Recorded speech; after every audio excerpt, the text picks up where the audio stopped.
जय गुरुदेव। महिमा जय गुरुदेव की। बड़कों छोटकों को नवजीवन मिला। बात 90 के दशक की है।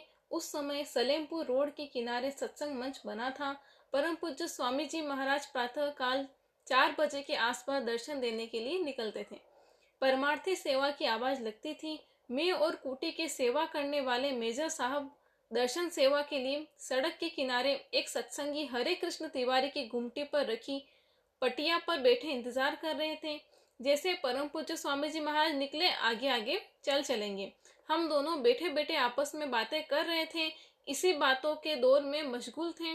गुरु महाराज की दया से हमारी नजर आगरा की तरफ से आने वाली गलत दिशा की ओर मुड़ती हुई तीव्र वेग वाली ट्रक के सामने कट पर पड़ी, जो संस्था कार्यालय के कट से आश्रम की ओर तीव्र गति से मुड़ी।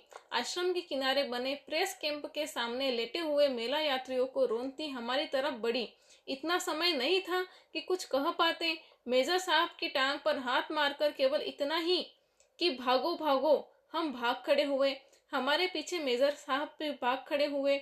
वह ट्रक अनेक लोगों को चोटिल करती हुई तिवारी की गुमटी को गिराती आगे हमारे पीछे काल का रूप बनकर दौड़ती आ रही थी। हम दोनों जय गुरुदेव बोलते हुए सड़क की खुदाई के ऊपर चढ़कर झोपड़ियों की ओर मुड़े ही थे कि जोरदार झटके और दर्दनाक आवाज और धमाके के साथ जूतों से लदती हुई ट्रक पलट गई। कई लोग इस दुर्घटना में घायल हुए।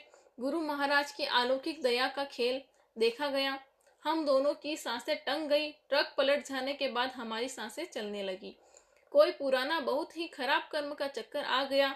दया धाम परम पूज्य स्वामी जी महाराज की दया कृपा से हम दोनों लोगों को जीवन दान मिल गया। वह हृदय विदारक घटना आज भी जब याद आती है तो रोंगटे खड़े हो जाते हैं, दिल भयभीत हो जाता है। उस समय हम दोनों की दैहिक दशा क्या थी वह हम दोनों ही जानते हैं। उसी समय से हम एक दूसरे को बड़कों और अपने को छोटकों कहकर गुरु महाराज के द्वारा दिया गया पुनर्जन्म मानकर एक दूसरे को सम्मान से याद कराते हैं। वह हमको बड़कों कहते हैं, हम उनको बड़कों कहते हैं। वह तर्क देते हैं कि आपने हाथ मारकर हमें सचेत न किया होता तो हम ट्रक के नीचे आ ही जाते। हमारे उनके खड़े होने पर वह लंबाई में हमसे ज्यादा लंबे हैं, इसी कारण हम उन्हें बड़कों कहते हैं। छोटकों बनने में दोनों का फायदा नजर आता है। कुल मिलाकर यह दर्दनाक घटना एक गुरु महाराज की दिव्य दया की लीला थी, जो ताउम्र जीवन भर याद रहेगी। कभी कभी गुनगुनाता हूँ कि ऐसी घटना की सुनकर हर एक दिल हिला, बड़कों छोटकों को नव जीवन मिला। जय गुरुदेव।